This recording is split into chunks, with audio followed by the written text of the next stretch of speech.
Alhamdulillah kita sambung pengajian kita dekat Mutammimah Ajurumiyah. Jadi sebelum ni kita telah bahaskan tentang Ismul Ladzi la yansarif. Okey. Jadi seperti yang sedia maklum, Ismul Ladzi la yansarif terdapat 9 illah yang menyebabkan iaitu dikategorikan Ismul Ladzi la yansarif, iaitu isi yang tidak boleh dibariskan kasrah ataupun tanwin.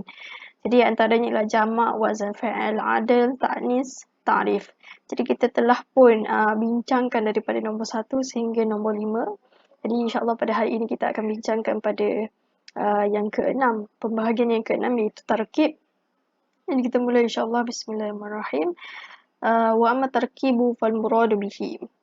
Jadi ada pun tarkib, iaitu penyusunan. Apakah yang dimaksudkan tarkib? Dia kata wal muradu bihi, yang dimaksudkan dengan bihi iaitu tarkib tersebut ialah tarkibu mazji. Tarkib mazji. Al-makhtum yang diakhiri bighairi selain daripada waih. Maksudnya waih ni lafaz si bawah lah. So si bawai. Jadi satu lafaz yang di mana si bawah ni ada yang mabni dan ada yang juga boleh baris tanwin. Okay, jadi dalam lafaz si bawai, sekiranya dia baca si bawai hin, ini menunjukkan kepada manusia yang berpendapat seperti si bawai. Namun apabila kita baca si bawai hi, yang si bawai hi, dia merujuk kepada imam yang bernama si bawai ataupun gelaran si bawai, seorang imam tu lah. Okay, antara ulama nahwu yang sohor. Jadi kedua-dua keadaan ni, si bawah ni ialah mereka berdua bukanlah dikategorikan Ismul Ladzi la yansarif. Okay, jadi dia bukan kategori tarkib. Jadi contoh tarkib penyusunan, iaitu dia sebenarnya dia penyusunan daripada satu kalimat kepada kalimat yang lain. Maksudnya penyusunan daripada satu kalimat bercantum pada satu kalimat, jadi dia mengeluarkan satu nama lah. Jadi dia kata contoh seperti ba'labaka. Okay, jadi ba'labaka merujuk kepada nama tempat. Wa hadara mautu. Hadara maut merujuk kepada tempat di Yaman. Okay. Wala yamna'u sarfa illa ma'al alamiyati. Kata tidak menghalang oleh tarkib tersebut akan saraf, melainkan iaitu bersama alamiyah. Okay, jadi kita fahami daripada ayat ini, dia menyatakan bahawasanya tarkib dia akan dikategorikan Ismul Ladzi la yansarif berserta dengan alam, iaitu dia memiliki berapa illah, iaitu dia dikategorikan Ismul Ladzi la yansarif yang pertama, iaitu memerlukan 2 illah untuk menjadikan dia ataupun kita menghukum dia tu Ismul Ladzi la yansarif, iaitu yang pertama illah pertama tarkib, illah kedua alamiyah. Okay. Jadi kita lihat contoh kepada hadarul maut. Jadi hadarul maut ialah himpunan daripada 2 kalimat, iaitu hadara dan mautu. Itu dimaksudkan tarkib, penyusunan daripada kalimat tersebut bercantum yang di mana dia digunakan untuk alamiyah. Tujuan untuk meletakkan dia tu sebagai nama tempat tersebut. Contoh antaranya yang paling ketara kat Malaysia ni, Shah Alam. Okay. Jadi Shah ialah satu, Alam ialah satu. Kalau kita asingkanlah, Shah merujuk kepada makna yang lain, Alam merujuk kepada makna yang lain. Tapi bila kita combinekan, cantumkan dia, jadi kita maksudkan Shah Alam ni merujuk kepada nama tempat tersebut, maka Shah Alam ni auto jadi Ismul Ladzi la yansarif. Kerana apa? Kerana memiliki 2 illah yang terhimpun dalam kalimat tersebut, iaitu satunya ialah alam, nama tempat, satu lagi ialah tarkib, penyusunan 2 kalimat dalam penyusunan 2 kalimat ni lah. Habis. Kemudian kita pergi kepada yang ke-7. Jadi yang tarkib ni yang ke-6. Ke-7, wa amma alif wan nun zaidatani fayamna'ani sarfa mal alamiyati kama ka imrana wa uthmana wa ma sifati bi syarti alla taqbala atta ka sakran. Jadi dia kata ada pun alif dan nun. Maksudnya isim yang diakhiri ataupun isim yang penambahan alif dan nun di akhir kalimah tersebut. Fayamna'ani, maka menghalang oleh dua tersebut, alif dan nun itu, as-sarfa, saraf bersama alamiah, sama ada dia tu terhalang dengan alamiah ataupun dia terhalang dengan apa? Ma'sifati, dengan sifat. Tapi bila dia sebut sifat, dia ada syarat. Okay. Jadi kita lihat kat sini contoh yang pertama, iaitu contoh untuk alam. Contoh Muhammad. Alam, nama alam bila disebut alam ialah nama tempat ataupun nama manusia lah, merujuk kepada nama. Jadi alamiah, apakah yang terhimpun dekat sini? Apakah yang menyebabkan dia dikategorikan ismul lazim yang sharif, iaitu alif lam ini berhimpun illatayn, maksudnya bahagian yang pertama lah ismul lazim yang sharif, iaitu mesti ada dua illah yang terhimpun dalam kalimat tersebut untuk dikategorikan ismul lazim yang sharif. Jadi Imran, lafaz Imran terhimpun berapa? Jadi kat sini ada satu, dia tu kategori alam, satu lagi dia tu kategori diakhiri dengan alif nun.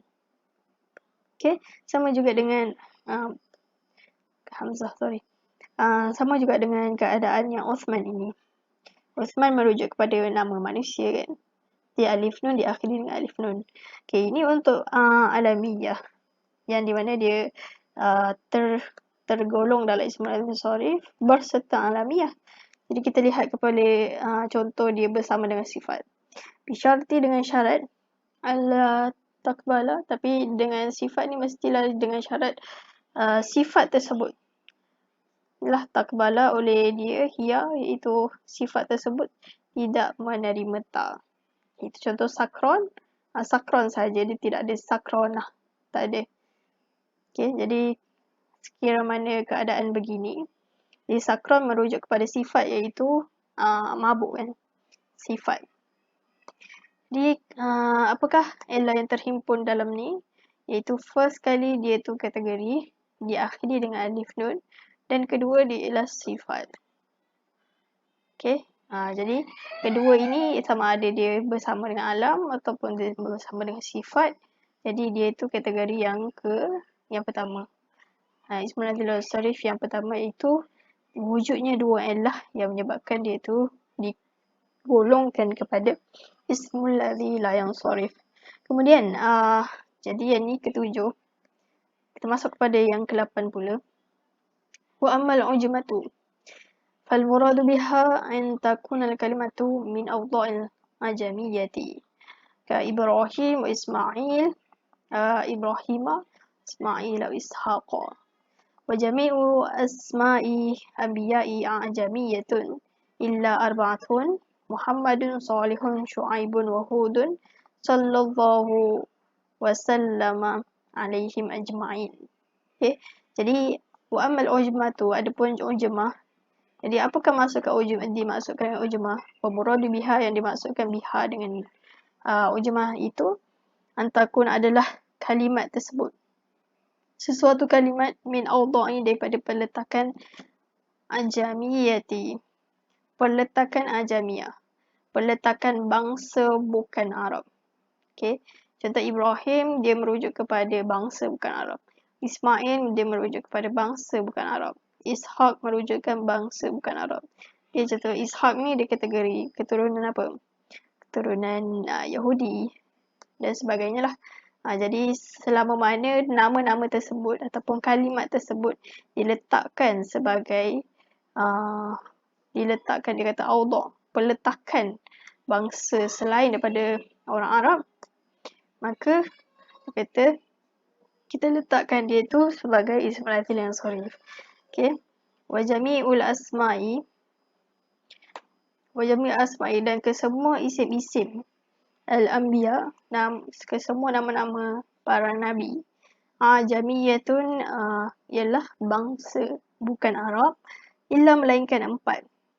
Siapakah yang 4 tersebut? Nabi Muhammad, Nabi Saleh, Syu'aib dan Hud. Jadi mereka keempat-empat ini ialah golongan bangsa Arabi, Arab. Dan Nabi Muhammad memang keturunan Arab kan. Sallallahu wasallam alaihi. Allah berselawat dan berikan kesejahteraan alaihim ke atas mereka. Him kembali kepada empat ni lah. Ajma'in ke semua mereka. Ataupun boleh juga merujuk kepada anbiya. Okay. Wa yushtaratu dan disyaratkan. Fiha pada ujmah tersebut. Okay. Ujmah disyaratkan kepada bangsa bukan Arab tersebut, mestilah apa kalimat tersebut an yakuna alaman, mesti ada tu alam fi ajamiyati, mestilah dia tu nama, satu nama dalam bangsa bukan Arab lah. Walidzalika sarrafa li jamin wa nahwihi. Okay. Jadi adalah kalimat tersebut alam pada ajami ya. Jadi zalika ialah merujuk kepada bukan apa ni lah. Bukan Allah SWT, bukan dia tu dikategorikan bangsa Arab lah. Jadi yang ni sekalipun dia 6 orang tapi dia bukan peletakan bangsa bukan Arab. Wa nahwihi dan seumpamanya. Syarat kedua, an yakuna zaidan ala salasati, mestilah dia tu lebih daripada 3 huruf. Walidzalika dan disebabkan itulah, maksudnya disebabkan syarat ini, sarafa kita boleh mentasrifkan. Itu kita boleh baris kasrahkan ataupun tanwinkan lafaz Nuh dengan Lut kerana dia hanya 3 huruf sahaja. Okay. Jadi syarat nak kita jadi ismul adzil dan sarif untuk bahagian ajami ni mestilah lebih daripada 3 huruf. Habis. Kemudian amma sifatu. Jadi sifat ialah kategori illah yang ke-9. Okay. Jadi amma sifatu ada sifat. Fatamna'u dia menghalang oleh sifat tersebut as-sarfa akan saraf ma'a thalathati asya' beserta 3 perkara. Jadi iaitu apa dia? Ma'al adl 1, ma'al nun, alif wan nun, kemudian ma'al wazn 3 je lah kan? Betul. Jadi dia terhalang, maksudnya sifat ni mestilah dia bercantum dengan sesuatu yang lain. Kiranya dia ni sifat ni dikategorikan illah yang mana? Illah yang mesti kena ada 2 illah untuk menjadikan ismul adzil dan sarif tu tergolong dalam ismul adzil dan sarif. Okay. Jadi sifat bercantum dengan apa? Jadi dia kena kata sifat tu fatamna'u sarfa ma'a thalathati asya'. Yang pertama beserta adl. Adl iaitu perubahan daripada satu kalimat kepada kalimat yang baru. Dia bertukar kepada kalimat yang baru untuk mendatangkan makna-makna yang dituntut dalam konteks ayat tersebut. Jadi kama taqaddama seperti mana yang telah lalu lah, masna. Masna merujuk kepada sifat lah. Maksudnya dia datang dalam keadaan masna secara dua wasulas. Ataupun dia telah datang oleh kaum secara 3 orang demi 3 orang. Kemudian yang kedua, sifat berserta alif dan nun. Namun sifat berserta alif dan nun tu bisyarati dengan syarat antakuna sifat tersebut ala wazni fa'alan. Mestilah sifat tersebut atas wazan fa'alan bifathil fa'i dengan fathahkan fa. Fa'alan. Wala yakunu muannathuhu ala wazni fa'alanah. Dan tidaklah muannas wazan fa'alan tersebut ataupun alif dan nun ni ada wazni ke atas wazan fa'alanah. Okay, maksudnya dia punya muannas dia bukan wazan fa'alanah. Bahkan muannas dia wazan apa? Sakra. Okay. Jadi contohnya sakron. Jadi sakron terhimpunnya 2 illah. Apakah itu? Pertama dia ialah sifat. Satu lagi dia makhtum bi alif wan nun. Jadi fa'inna muannathahu, kerana apa? Sakron ni kita lulus untuk jadikan dia ismul adzil dan sarif. Kerana muannas dia wazan sakra ke sukra. Wallahu alam. Kemudian wanahu dan contoh lagi nadman. Munsarifun. Okay, jadi ini habislah sampai sini. Kemudian dia bagi contoh nadman. munsharifun. Dia tu dikategorikan munsharif, maksudnya boleh baris kasrah ataupun tanwin. Lianna muannasahu, kerana muannasnya muannas nadman tu ialah nadmanah. Itu wazan fa'lanah. Jadi kita tak bolehlah kategorikan dia ismul ladzi yansharif kerana muannas dia tidak menepati kriteria yang diminta. Okey. Iza kana minal munadimati, sekiranya adalah dia merujuk kepada perempuan yang menyesal.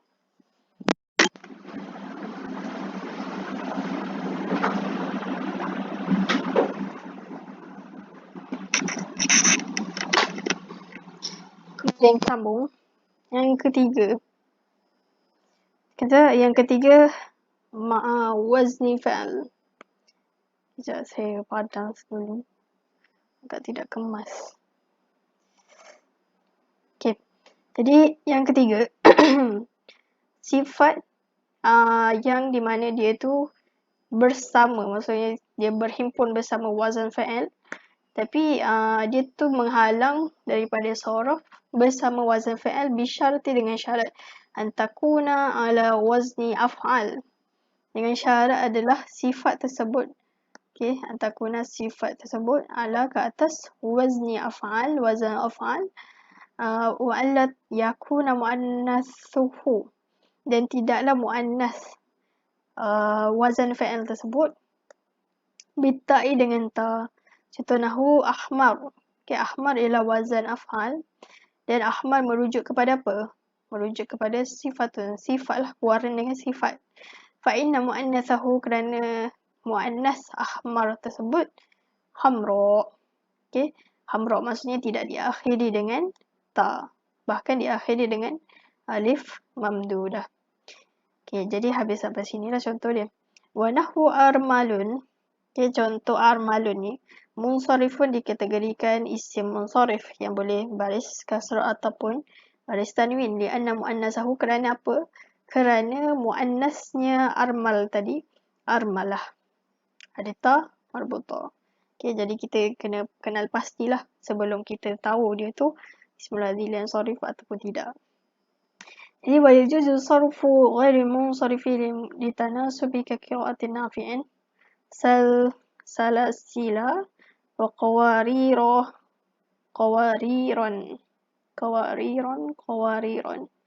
wali darurati sya'ri.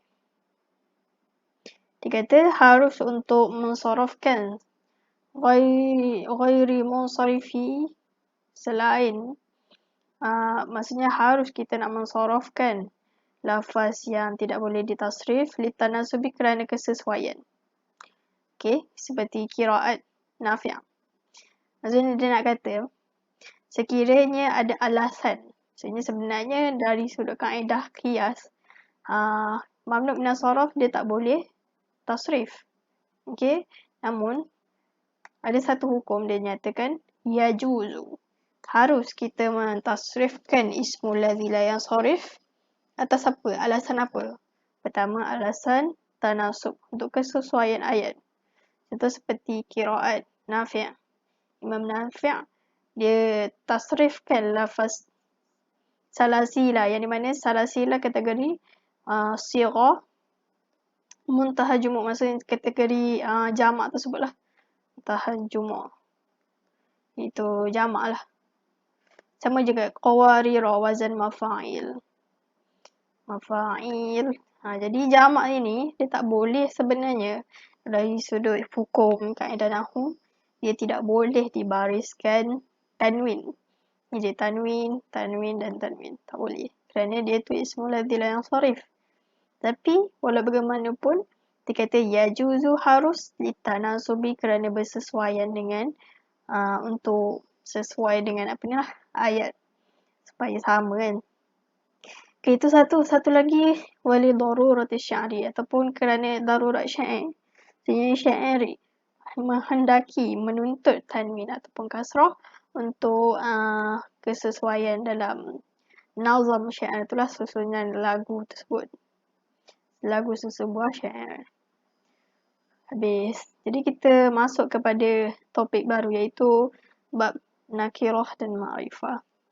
Okay, jadi sebelum kita masuk bab nakirah dan makrifah, jadi apakah itu secara kita nyatakan secara ringkas lah, apakah nakirah, apakah makrifah. Jadi nakirah ialah satu isim yang merujuk kepada satu isim yang tidak dimaklumi apakah yang diajukan. Maksudnya dia isim umum yang tidak merujuk kepada mana-mana spesifik objek ataupun sesuatu perkara lah.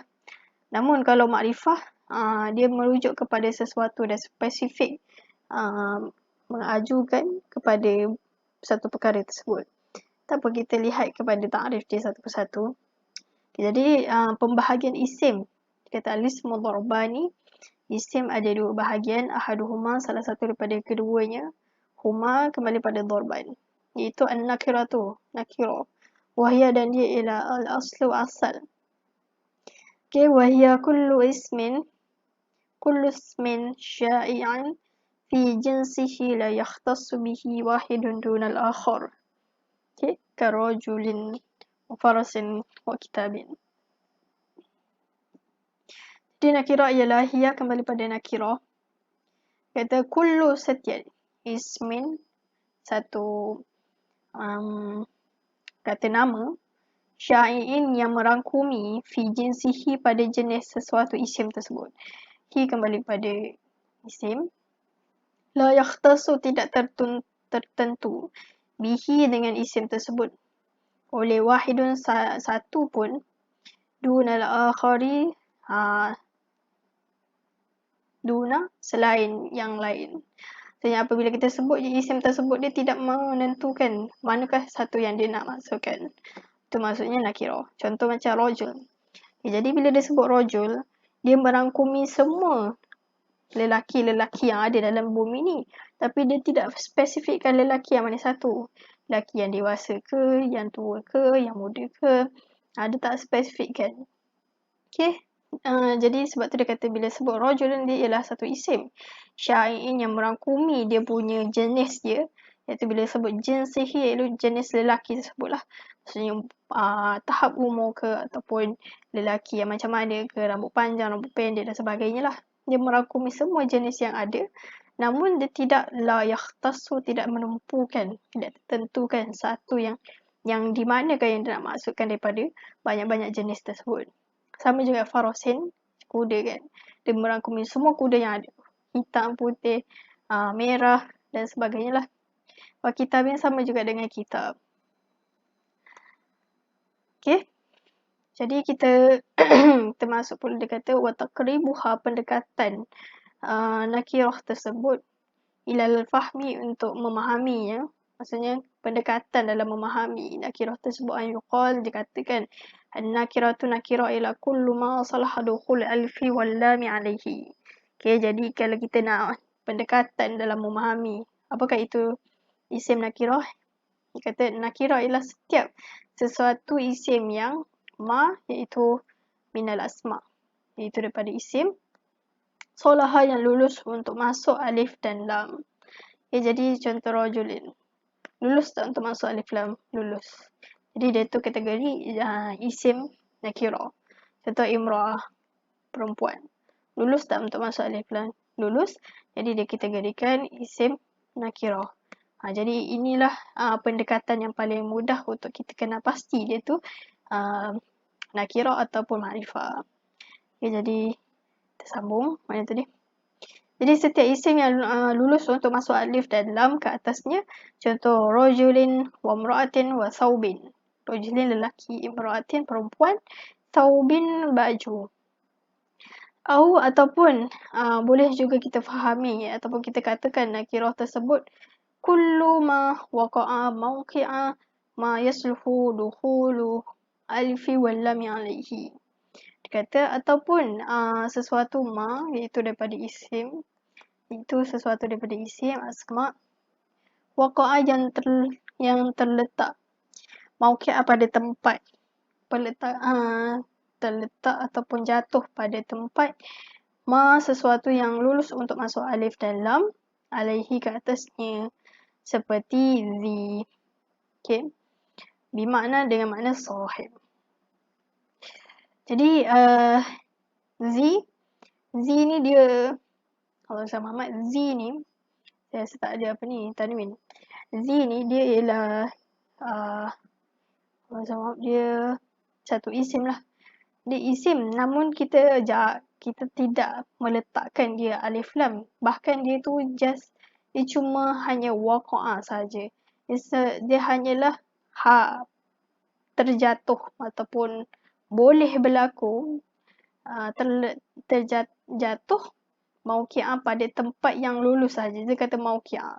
Maksudnya dia tidak exactly kita kata boleh masuk alif lam lepas tu Z. Allazi. Tidak sama sekali, bukan. Bahkan dia cuma mauqi'ah je. Dia hanya seolah-olah boleh lulus untuk masuk alif lam. Kerana Z tersebut, Z yang ni bukan Z yang ismul lazil yang sorif ataupun Z yang isim isyarah tu. Bukan maksudnya Z ismu mausul, ismu mausul. Kalau Z ismu mausul tersebut, dia memang makrifah terus.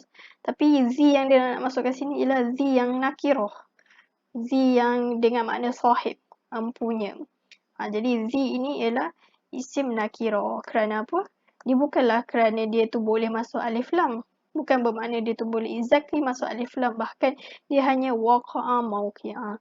Dia hanya terletak pada tempat yang lulus untuk masuk alif lam, kerana dia tu tidak merujukkan spesifik kepada sesuatu yang dia maksudkan lah.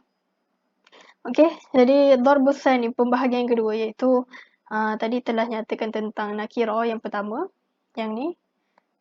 Jadi kita masuk kepada pembahagian yang kedua, isim makrifah, iaitu dia kata hiya sittatu anwa'. Dia ada 6 jenis. Jadi yang pertama mudmaru. Mudmar ialah dhamir lah, wahwa, dan dia ialah a'rafuha yang paling makrifah lah. Maksudnya antara banyak-banyak daripada isim yang lain, di manakah yang paling makrifah? Iaitu di manakah isim yang bila dia sebut makrifah, iaitu dia satu isim yang tertentu lah. Dia tertumpu kepada, bila kata dia huwa, auto kita akan merujuk kepada dia yang mana dalam sesuatu konteks ayat tersebut lah. Okey. Jadi mudmar. Jadi ini yang pertama, mudmar. Kemudian dan dia ialah yang paling makrifah di kalangan makrifah, isim makrifah yang lain. Okey, jadi kemudian yang kedua alam, iaitu merujuk kepada nama manusia lah. Manusia ataupun nama tempat, contoh Zaidun. Daripada bila kita sebut rajulun, kita tak tahu mana satu yang diajukan, lelaki yang mana. Tapi bila kita sebut Zaidun, nama Zaid, at least kita tahu manusia yang bernama Zaid. Itu beza makrifah dengan nakirah. Kemudian isim isyarah. Isim isyarah seperti hadha, hadhihi, haula dan sebagainya. Isim mausul, contoh allazi, allatani, allazani dan sebagainya. Kemudian al-mu'arraf yang